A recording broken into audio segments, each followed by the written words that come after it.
First day in camp, you say a million things to do, but winning in New Zealand is obviously the ultimate aim. Yeah, that's obviously the kind of the carrot at the end of the stick. That's what we're working towards. So there's a lot of admin and things to get done before we can start really focusing on kind of putting a plan into place for how this group of players is going to fare out there. What's the mood like? I mean, there's been serious progression of this England side since Stuart Lancaster came in, but this is the toughest test imaginable, isn't it? Yeah, I think so. I think that's one of the reasons we're so kind of keen to get out there, particularly pre-World Cup. If you want to find out how you fare, where better to go than the toughest place to kind of play.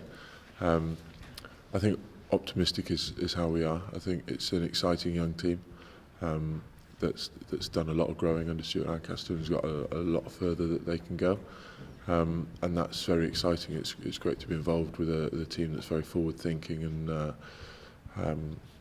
very unshackled. We want to play and we want to enjoy what we're doing, and we want to kind of set a precedent for how this group of players is going to represent the shirt.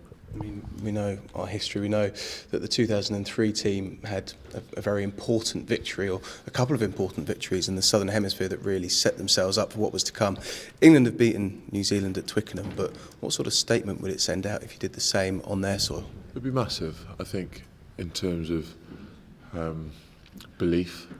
Then to go and beat the world number one out there is going to carry so much momentum forward going into the autumn series and then the Six Nations ahead of the World Cup. It's a very exciting prospect to go out there and perform on such a big stage. And if we can upset the favourites and like you say, a win out there would be quite monumental in how it kind of builds this team and kind of pushes us forward. Let's talk about the first test, the fact that obviously a number of players won't be available due to club commitments. How do you guys within the squad look at that? Obviously it's been known about for some time, but what's your view? I think it's well beyond our control. I think it's an unfortunate issue with the scheduling, but as far as I'm aware, there's not an awful lot that could have been done about it. But it's a very strong squad, and we will be missing several players, but they'll be joining the tour shortly, and it's very important that we don't become very reliant on one or two players. It's important that we've got a bit of depth, and this is almost a cut and measured way to kind of build that, to get some new players, force them to play, force them to kind of blood themselves in the toughest environment imaginable, and that's kind of a really exciting prospect. I'm sure some people are going to stand up really tall and some people are going to kind of struggle out there, but that's kind of the nature of touring, and that's the nature of representing your country. When you get an opportunity, it's important that Stuart and Graham and Faz and all those guys can get a feel for who can actually cut it at the top level, and this is where to do it. In terms of your position, Joe Launchbury, Courtney Lawes have obviously been in exceptional form in recent months, past season really.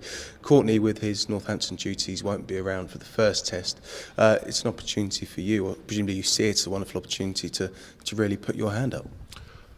Yeah, definitely. I think, like you say, those two guys have been playing exceptionally well all year, and that's in some ways unfortunate for me, but in other ways it's quite fortunate because you kind of breed off each other's success. I think I've been playing well and pushing them forward, and they've been playing well and pushing me forward, and if I'm going to try and displace one of them, I really have to raise the game, and that's the way you need it to be. You can't be in third place or fourth place and content there and sat in the background.